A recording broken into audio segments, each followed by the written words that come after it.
If you've ever experienced an aching discomfort in the back of your legs, your hamstrings are probably tight. And you've probably tried stretching them, felt uncomfortable in the moment, gotten some temporary relief, but then it quickly comes straight back. I've been there. Thankfully, I have a routine that takes a couple of minutes that got me more or less permanent relief from this, and now allows me to very quickly eliminate it on the rare occasion that it does show up again. In this video, I'm going to walk you through it so that you can get instant relief now, fix the actual source of the problem, and then have a solution whenever it does rear its head again in future.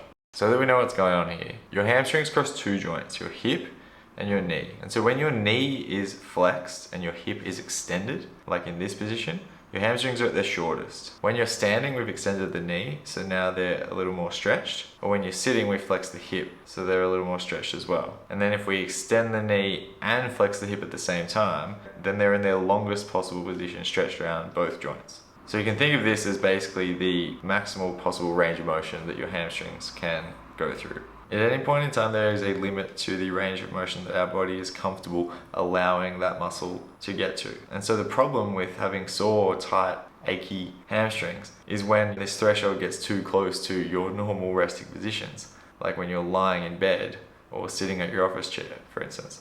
Because if you think about it, if you try and get to a position more like this, at some point the limiting factor is not your joint, it's that your hamstring starts seizing up, your nervous system starts sending a signal to that muscle to contract, and it's uncomfortable. You want to move out of that position. You can't just hang out there. But that's what ends up happening to so many of us in daily life, because this threshold ends up so close to the positions we want to inhabit on a daily basis. And so when you try and stretch, what happens is you temporarily go beyond this range, and so it's like pulling your muscle like a rubber band. For a minute you get relief because, well, anything's nicer than the warning signals that you get once you stretch it past your comfortable threshold. But then, like a rubber band, it just snaps back down, and you never actually change this baseline range of motion that your nervous system is regulating. So if we want to feel comfortable and have hamstrings that are loose and limber and not sending us this constant nagging signal that they're tight, then we need to move the threshold closer to this end of the range of motion. Because then that way, everything on this side of it is going to feel super comfortable for us. It's within our functional range. So if just stretching the muscle out doesn't work, how do we actually do this? How do we move our baseline range of motion? If you followed me for a while, the answer to this will not surprise you. We do it through strength training. By actually strengthening our muscles, our hamstrings in this case, in this end range of motion, we train our nervous system to know that we are actually strong enough to hang out in this range. There's no need for it to seize up and keep us out of it. Because doing that for good reason, this is all a safety mechanism.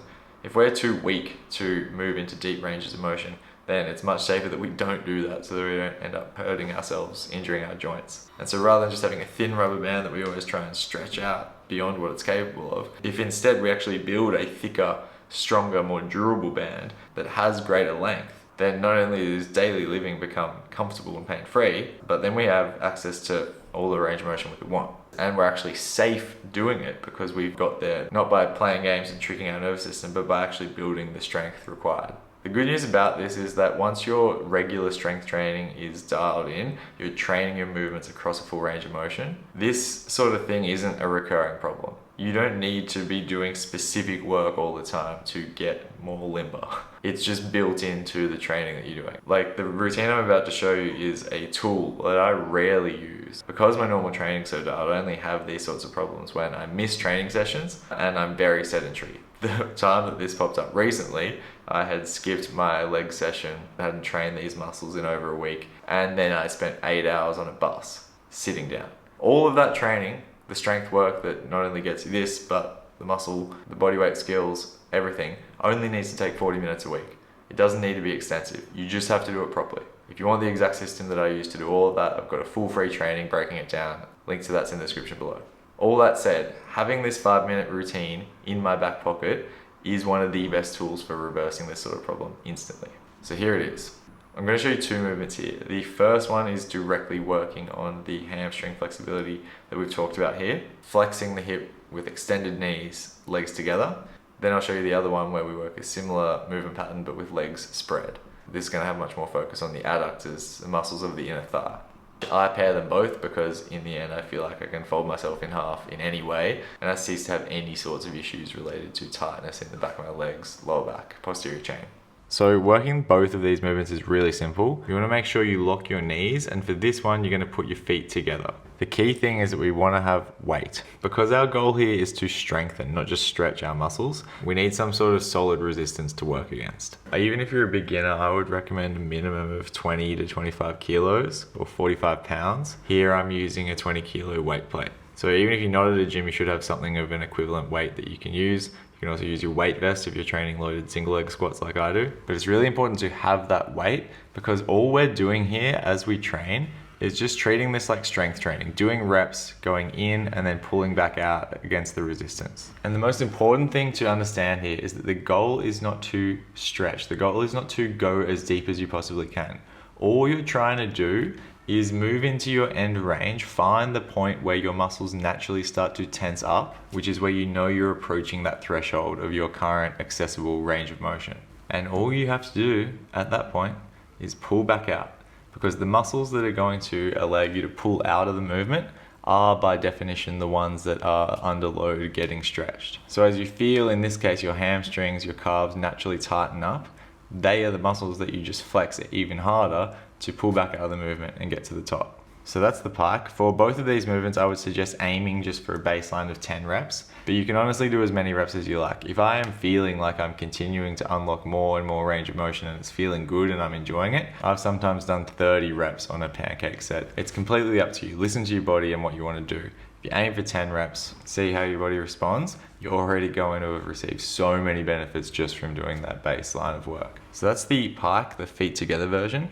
Now we get onto the pancake, which is essentially the same movement, just with our legs spread. For this one, we're going to sit down. Again, you want your legs locked, spread them as far as you comfortably can, and we're going to use the same weight again that we used for the first exercise. If you are finding it too awkward to get into this starting position, what you can do is simply elevate your hips, which is going to tilt your whole body forward and reduce the angle of hip flexion necessary to get that weight in front of your hips and actually start training. So use whatever height platform you need here, just so that you can get that weight forward enough with locked knees so that it starts pulling you into the movement and you feel that tension in the muscles of your inner thigh. And again, very simply, all we're trying to do is do reps of strength training, using those tensed muscles to pull ourselves back out for reps. Now, as you do this, like you see with me, you will probably notice more and more range open up. That threshold temporarily moves deeper and deeper as you strength train in that range.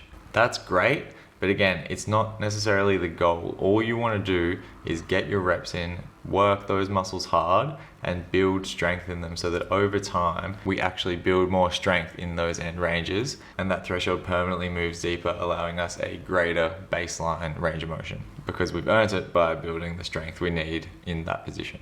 So that's basically the process. In terms of when to use this, if this is mobility first aid, like me, you might have got off an 8-hour bus and just need to feel human again, you can use this whenever you want. If you want to incorporate this into your training for a while to actually progressively build up your strength in these end ranges of motion and unlock the sort of flexibility that you see me with here, then I would highly suggest you incorporate it at the end of your strength training sessions when your body is already maximally warmed up and flexible, and when it won't negatively impact your actual strength training itself. If you like, you can do it after every strength session, 2, 3, 4 times a week should be fine. This sort of end range strength training is a potent tool. You should not need more than a couple of months to unlock some serious mobility with it if your baseline strength is already good.